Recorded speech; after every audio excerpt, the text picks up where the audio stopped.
سوال دغه دا چې صدقة الفطر چې کومه دو دا په هر سړي باندې لازمه ده،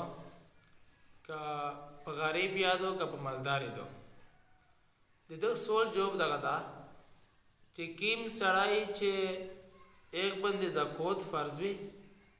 او زکاتو مقدار میرو تو سے شالاو چې دنه 1,26,000 روپیه برابرېږي 3,000 ګاډ واډه